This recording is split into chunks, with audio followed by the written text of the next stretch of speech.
बिस्मिल्लाहिर्रहमानिर्रहीम। अस्सलाम वालेकुम viewers.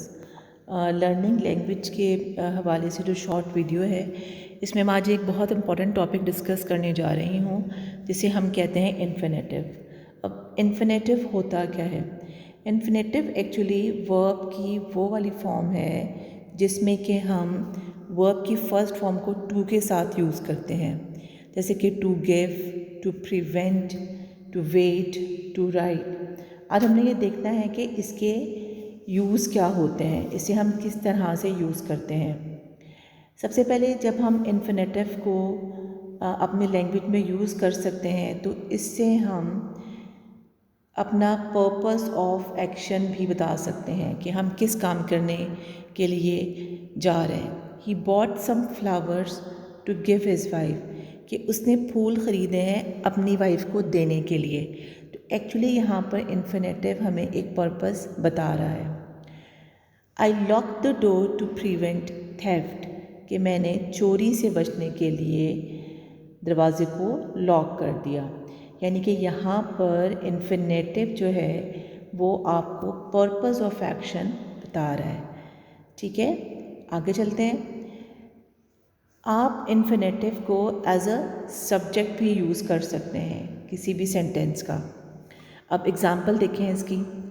To wait seemed foolish when decisive action was required, कि इंतज़ार करना जो है वो बेवकूफ़ी है जब एक हतमी काम करने की ज़रूरत हो। To swim in that sea may be dangerous. तो अब आप यहाँ पे देख रहे हैं कि जो इन्फिनेटिव है वो यहाँ पर एज अ सब्जेक्ट यूज़ हुआ है सेंटेंस के शुरू में। तो आई एम श्योर कि आपको ये भी समझ में आ गया होगा और आप अपने सेंटेंसेस इसके साथ साथ बना रहे हैं ताकि आपकी भी प्रैक्टिस हो जाए। To teach is really a great fun. चलिए आगे चलते हैं। आप जो है इन्फिनेटिव को एक डायरेक्ट ऑब्जेक्ट के तौर पर भी यूज़ कर सकते हैं। एग्ज़ाम्पल देखिए। आई लाइक टू राइट, ये हमारा वर्ब है और ये इसका डायरेक्ट ऑब्जेक्ट है। Everyone wanted to go, ये इसका ऑब्जेक्ट आ गया। यानी कि हमने इन्फिनेटिव को, जो कि टू प्लस वर्ब की फ़र्स्ट फॉर्म होती है, उसे हमने एज ए ऑब्जेक्ट यूज़ कर लिया है। तो यहाँ यानी कि हम इसको एज ए सब्जेक्ट भी यूज़ कर सकते हैं, एज एन ऑब्जेक्ट भी यूज़ कर सकते हैं। इसको हम एज ए सब्जेक्ट कॉम्प्लीमेंट भी यूज़ कर सकते हैं। अब सब्जेक्ट कॉम्प्लीमेंट क्या होता है? आप का जो सब्जेक्ट है वो है टाइम। अगर इस सेंटेंस के अंदर अगर आपका यहाँ पर his ambition is to fly, अगर आपका यहाँ पे सब्जेक्ट एम्बिशन है तो एम्बिशन को फर्दर डिस्क्राइब कर रहा है टू फ्लाई। तो ये सब्जेक्ट का कॉम्प्लीमेंट हो गया, सब्जेक्ट का एक एडिशन एक्सप्रेशन हो गया। What is essential is to maintain a healthy life. तो ये जो व्हाट इज़ एसेंशियल है, इसको मज़ीद डिस्क्राइब कर रहा है कि मेंटेन अ हेल्थी लाइफ। तो अब ये क्या कर रहा है एक्चुअली यहाँ पर, कि जो आपका ऑलरेडी सब्जेक्ट मौजूद है उसको ये मज़ीद डिस्क्राइब कर रहा है। ठीक है, तो यहाँ पर ये as a subject complement use हो रहा है। अच्छा, ये एज एन एडजेक्टिव भी यूज़ होता है। और जैसे कि देखें कि this is the best time to practise. अब आप बेस्ट टाइम को ये एक्सटेंड कर रहा है।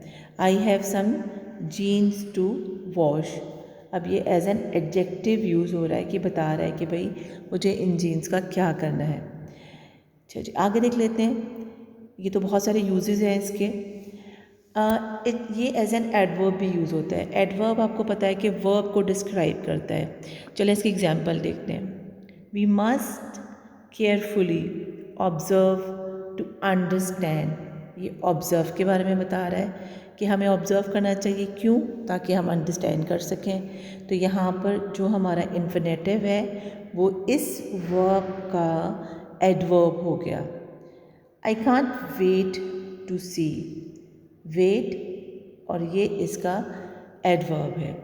तो आपने देखा है कि एक इन्फिनेटिव जो है वो एज एन एडवर्ब भी यूज़ हो सकता है। ओके, अगर इसको हम एक एडजेक्टिव के तौर पर भी यूज़ कर सकते हैं। After an adjective, it is important to be patient. ठीक है, अब यहाँ पे इम्पॉर्टेंट के बाद ही यूज़ हो रहा है टू बी पेशेंट, इसको फर्दर एक्सप्लेन करने के लिए। और ये भी एक बहुत कॉमन एक्सप्रेशन होता है जिसको हम अक्सर यूज़ करते हैं। It is wonderful to have close friend. अब आप देखेंगे ये एडजेक्टिव के बाद आ रहा है एडजेक्टिव को मज़ीद कॉम्प्लीमेंट करने के लिए।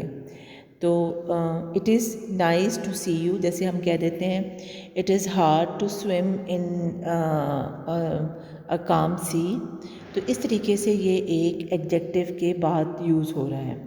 इसी तरीके से ये एक नाउन के बाद या एक प्रोनाउन के बाद भी यूज़ होता है, जैसे कि can I ask you to help me, I invited a friend to attend the ceremony. तो आप यहाँ पर देख रहे हैं कि यहाँ पर जो आपका इन्फिनेटिव है वो एक नाउन या प्रोनाउन ऑब्जेक्ट के बाद यूज़ हो रहा है और ये किसी पर्सन को रेफ़र कर रहा है। अच्छा जी, अब हम देखते हैं कि ये एक क्वेश्चन वर्ड के तौर पर भी यूज़ होता है। This is very important. Do you understand what to do? क्या तुम्हें पता है कि क्या करना है? Tell me when to press the button, मुझे बता दो कि कहाँ जाना है। Guide me where to go, tell me what to buy. इस तरीके से आप बहुत सारे एक्सप्रेशंस जो हैं वो क्वेश्चन वर्ड के तौर पर बना सकते हैं जहाँ पर आप इन्फिनेटिव को यूज़ करेंगे। तो आई एम श्योर कि आज आपने इन्फिनेटिव के जो सारे यूजेस हैं वो अच्छे से समझ लिए हैं और आपको समझ में आ गया है कि इन्फिनेटिव को हम कैसे यूज़ कर सकते हैं। सबसे पहले बात इसको हम रिवाइज़ करते हैं कि इसको हम कोई पर्पस या एक्शन बताने के लिए भी यूज़ कर सकते हैं। इसके बाद ये एज अ सब्जेक्ट भी यूज़ होता है, जैसे कि to wait, to read is a wonderful way to improve your vocabulary. ये एक डायरेक्ट ऑब्जेक्ट के तौर पर भी यूज़ होता है, जैसे कि I like to ride, I wish to go to abroad, I wish to read this book. एक सब्जेक्ट कॉम्प्लीमेंट के तौर पर भी यूज़ हो सकता है। His ambition is to fly, subject को कॉम्प्लीमेंट कर रहा है। What is essential is to maintain a healthy diet, ये एक एडजेक्टिव के तौर पर भी यूज़ हो सकता है। This is the best time to predicate, और this is the right way to do it, ये एक एडवर्ब के तौर पर भी यूज़ हो सकता है जिसमें ये एडवर्ब के बारे में हमें मज़ीद इन्फॉर्मेशन देगा। ये आफ्टर एन एडजेक्टिव भी यूज़ हो सकता है, ये एक नाउन या प्रोनाउन के बाद भी यूज़ हो सकता है और ये एक क्वेश्चन वर्ड के बाद भी यूज़ हो सकता है। तो आई एम श्योर कि आपको जो इन्फिनेटिव है जो कि वर्ब की फ़र्स्ट फॉर्म और टू के साथ होती है उसके सारे यूजेस समझ में आ गए हैं और आप इसको अच्छे से इफेक्टिवली यूज़ कर सकते हैं। तो with this please thank you very much and stay blessed.